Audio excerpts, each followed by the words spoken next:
Hey guys, welcome back to this channel. In this video, I'll be showing you guys how you can attach a rune to any equipment in the forge.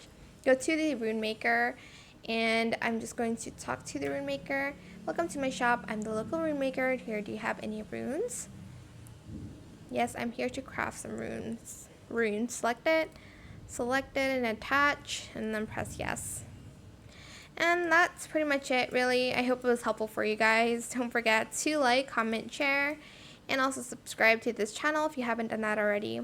If you have any more questions about this video, just leave it in the comment section down below. I'll try my best to answer them all for you guys. And if you found this video helpful, please click the thanks button as well. That is how you can add like a rune to your weapons on the forge. Let me know what you think about this game as well, because I've just played this game too. But just in case you weren't confused on how to do everything, that's why I made a video. Thank you so much for watching.